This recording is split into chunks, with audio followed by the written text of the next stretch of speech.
Audio Jungle.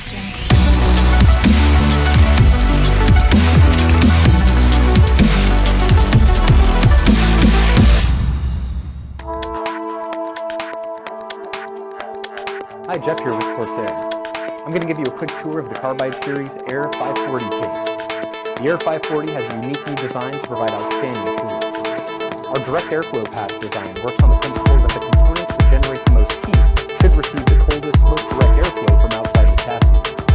The Carbide Air 540 utilizes dual chambers to deliver cooler air to your CPU, graphics cards, motherboard, and memory without your drives or power supply getting in the way of the airflow.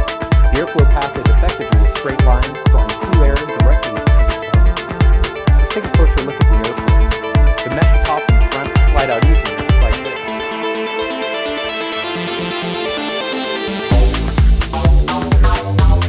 This low restriction dust filter has magnetic mounts and removes easily from maintenance. Behind that, the two front 140mm intake fans are Corsair Air Series AF140L models. They're based on the award-winning AF140 and have custom molded ultra-thin blades to move a lot of air with lower turbulence. The Air 540 has lots of cooling expansion and flexibility. If you like, you can replace the AF140L fan with a 240mm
take a look at the other chamber.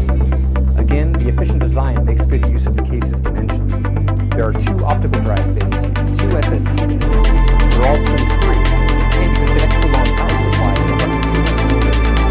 Notice the CPU backplate makes cooling upgrades a lot easier. The rear exhaust fan is also a 140mm. Up front, you'll find two USB 3.0 ports, headphone, microphone jacks, power, and reset switches. Thanks for watching. If you have any questions, please have a reset.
Hey everyone, this is Shannon with Thermaltake, and today we're going to introduce you to the Core V1 Mini ITX chassis. Now that we have the Core V1 out of its box, let's go ahead and take a look at some of the important spec details for the Core V1 Mini ITX chassis. Okay, here you see the spec details. Core V1 model name, case type, it's a Mini ITX case. Here's your dimensions. Obviously it's a very small cubicle chassis. SPCC material. to 3.5 to 2.5, which we'll show you shortly. They support both Carbide and SSD or 2.5 inch local hard drive. 6 connections locked for full-size graphics cards. Standard mini ITX motherboard support. I/O port, which is your standard front I/O. I'll show you again once again shortly. You have the cooling system in the front, which is included, the 200mm fan. Then you have what fans will fit it, what radiators will fit it, and even what kind of coolant you have. All the way up to 140 mil on the air cooler. Otherwise, you have your some inner and outer chassis for the graphics card to show, along with your PC installation. And you recommend maybe 200 plus millimeters, basically. Take a look at that shortly. Now let's take a look inside the chassis. You can see what kind of different options and other features you can check it out. Okay, now with the chassis itself, you have what I just did for the mesh. Now over here, that allows you to put airflow. You also have the open mesh on the side, which allows airflow through the chassis, into the side, or out to the side as needed. Now let's take a look at the front I/O ports. Okay, now here we have the front I/O, starting with your hardware LEDs and power LEDs. Here you have your power button, along with the super speed USB 8.0, headset, and a microphone port, and your reset button to round down all of your front panel connectivity. Starting with the front panel, pulling everything apart, you can see when the front panel cuts this, you can pull the front panel off easily. It has a clamp material that works as a filtering medium, so therefore you flow right through the back, clean it out, and it keeps everything, all the dust under control, keeps a lot of it out of your case. And speaking of airflow, the large 200mm fan, which comes pre-included right on the front. Now this can be pulled and replaced for push-pull radiator setups or whatever configuration you prefer for 120mm and 40mm, or the 200mm can be doing something inside. But let's go ahead and we're going to look at that in a moment on the inside. So let's take a look now at the lens of the front panel and look at the front panel connectivity. You can see here, first of all, you have the front panel power reset, hardware LED, and power LED connectivity. You have the internal 20 pin, which is the or can be converted to a battery front rocker. This includes maybe some more technology USB 3.0. Here's the audio front connector. And we also have a 3-pin fan header for your 200mm fan from the chassis security.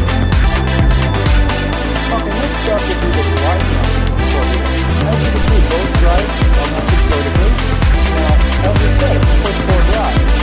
3.5 to 3.5, so this stays lift out like that, that it's screwed out for a new top and get a little bit area here. And you can see the 2.5 pin, the right one right on the back, where it will be running to the mount right here, and the left 3.5 mount here. So we can just take it, place it back in, place it in place, and then take the one screw, right back in here, and it's now solid mounted, which allows also another added feature here is your cable management and wiring here is now hidden behind the wires itself. Now let's take a look inside of both the motherboard stand socket and also your PSG mounting. Okay, now inside the chassis, you can see it's actually quite spacious because your mini ITX board and mounting all end about here. You've got a very large CPU tray cutout. Obviously, once the power supply is mounted down below, it's going to block this area, but during initial assembly, you can swap coolers or put the cooler on with the motherboard installed, which can make it much easier depending on the type of cooler you're using. Now, speaking of cooling space and other spaces, you have a very large area right up here behind the 200mm fan where radiators can populate, or you can run the cabling, or you can tube reservoirs, what have you, and all this space down here with